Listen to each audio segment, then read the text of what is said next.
Okay, so Devo here is not as excited, is not as energetic as he was before we went rollerbladed, but he is still energetic and was jumping up on the couch and grabbing the cushions and the carpet and anything else that he could. So I'm giving him a leash timeout.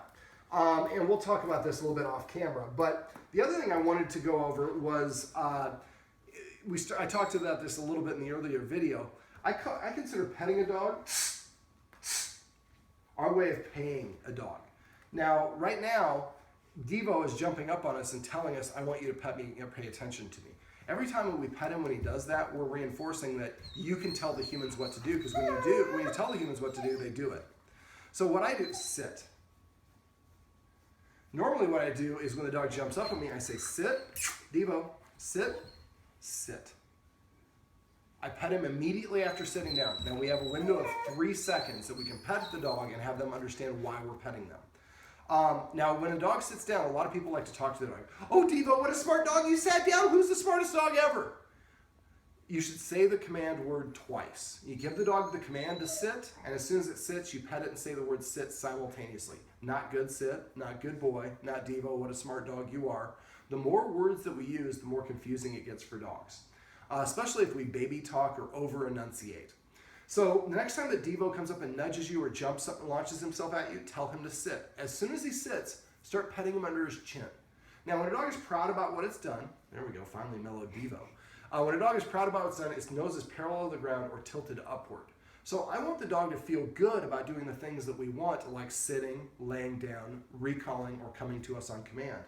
So what will happen is if you stop petting him at all, unless he does something to earn it first, you're introducing the concept of the only way you're going to get the human's attention is by doing something that the human wants, and your currency is obedience. Sit. Now, after a while, what will happen is the dog's going to come and start sitting in front of you and saying, look, I'm sitting, so shouldn't you be paying attention to me? And the answer is yes, as much as we can. So now this will lead to is something I call passive training. So let's say that you're just hanging out and Devo just is across the room and he just runs over to you for no reason. If he doesn't jump up on us, reach over and pet him and say the word here, which is the command word that Devo's guardians are using. So if he hears the word here every time he comes to us, after a while, that is basically training him that is the command word to come. I call this passive training because we're not actively doing it. We're just simply recognizing when the dog does something we want and then rewarding them for doing it. Dogs are kind of like the cheesy guy at the bar that has ridiculous lines. They use those lines because eventually they do work.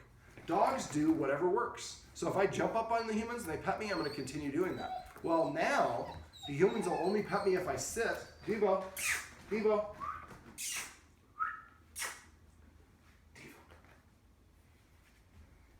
Sit.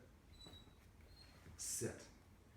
Over time, this creates neural pathways in the dog's brain that tells them that the only way to get the humans are going to pet you is by sitting, recalling, or laying down. If you get in the habit of doing this, you won't even realize that you're doing it. The dog will come over, you'll go sit, the dog sits, you reach over and pet, and you can have a conversation, be petting the dog, having a conversation with the dog like that, sit, while you have a conversation with somebody else, or stay on the phone without missing a beat with either one. If everybody gets into a habit of petting the dog exclusively when it does something or after it does something we like, every time you pet your dog, it's a mini obedience training session that you do without spending any time or effort. Now, one last little disclaimer on this. A lot of times people get confused. They're like, I can't pet my dog at all, or I have to ask him to sit, and I pet him and sit and do something else. Once you ask them to sit, or they have to change their state. They're already sitting, you ask them to lie down. They're sitting here, ask them to come sit there. As soon as they lay down or sit or do whatever the command word is, you can pet them and say sit. Then you can pet them for an hour after that if you want, even if they get up and do other things. But you have to start the petting by asking them to sit or lay down first.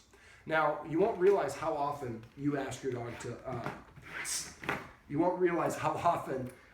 pet your dog. So what I would recommend is use a watchword. I usually recommend paycheck. So if you come in the room and you see your husband or wife is petting the dog and the dog's standing up, is not doing anything, we say paycheck. The person who's petting the dog immediately stops, says sit. As soon as the dog sits, then we pet it and say sit again. And then you can say, look, I asked the dog to sit before you came in, you just didn't see it. But if we argue about it, then that tells the dog it's okay to be on your own page.